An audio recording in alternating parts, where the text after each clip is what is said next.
قرآن کو نبی صلی اللہ علیہ وسلم کی زندگی ہی میں دو طریقوں سے محفوظ کیا گیا، ایک حفظ کے ذریعے اور دوسرا لکھنے کے ذریعے۔ شروع ہی سے صحابہ رضی اللہ عنہم نمازوں میں قرآن کی تلاوت کرتے تھے اور جتنا ہو سکتا تھا اسے یاد کرتے تھے۔ نبی صلی اللہ علیہ وسلم خود بھی نماز میں قرآن کے لمبے حصے پڑھتے تھے۔ ایک روایت میں آتا ہے کہ آپ صلی اللہ علیہ وسلم نے ایک ہی رات میں سورۃ البقرہ، سورۃ آل عمران اور سورۃ النساء کی تلاوت فرمائی، جو تقریباً قرآن کا چھٹا حصہ بنتا ہے۔ نبی صلی اللہ علیہ وسلم نے یہ بھی یقینی بنایا کہ قرآن سکھایا جائے۔ ہجرت سے پہلے ہی آپ صلی اللہ علیہ وسلم نے مصعب بن عمیر اور ابن ام مکتوم رضی اللہ عنہما کو مدینہ بھیجا تھا تاکہ وہ وہاں کے مسلمانوں کو قرآن سکھائیں۔ ہجرت کے بعد عبادہ ابن صامت رضی اللہ عنہ بیان کرتے ہیں کہ جب بھی کوئی شخص مدینہ ہجرت کر کے آتا تو نبی صلی اللہ علیہ وسلم اسے صحابہ میں سے کسی ایک کے حوالے کر دیتے تاکہ وہ اسے قرآن سکھائے۔ آخرکار مسجد میں قرآن کی تلاوت اتنی عام ہو گئی کہ نبی صلی اللہ علیہ وسلم نے انہیں حکم دیا کہ اپنی آوازیں ہلکی رکھیں تاکہ ایک دوسرے کو پریشان نہ کریں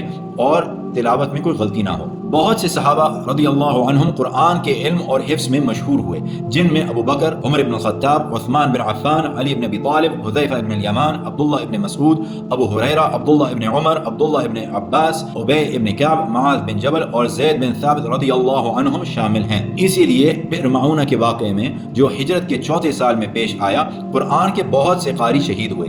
بعد میں جنگ یمامہ میں نبی صلی اللہ علیہ وسلم کی وفات کے بعد قرآن کے بہت سے حافظ بھی شہید ہوئے۔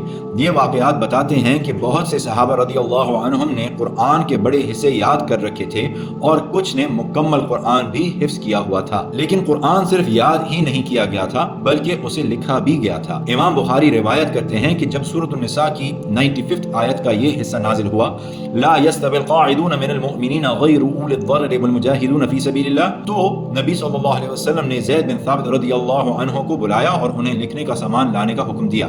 پھر نبی صلی اللہ علیہ وسلم نے یہ آیت انہیں لکھوائی اور زید رضی اللہ عنہ نے اسے لکھ لیا۔ زید رضی اللہ عنہ یہ بھی بیان کرتے ہیں کہ نبی صلی اللہ علیہ وسلم انہیں حکم دیتے کہ جو کچھ انہوں نے لکھا ہے وہ اسے واپس پڑھ کر سنائیں تاکہ لکھائی کی جانچ ہو جائے۔ آیات مختلف چیزوں پر لکھی جاتی تھیں، جیسے چمڑا، کپڑا، پتھر، کھجور کے پتے اور جانوروں کے گندے کی ہڈیاں۔ طبقات ابن سعد کے مطابق بہت سے صحابہ رضی اللہ عنہم نبی صلی اللہ علیہ وسلم کے کاتب وحی کے طور پر کام کرتے تھے۔ ان میں چاروں خلفاء ابو بکر، عمر، عثمان اور علی رضی اللہ عنہم کے ساتھ زید بن ثابت رضی اللہ عنہ بھی شامل تھے۔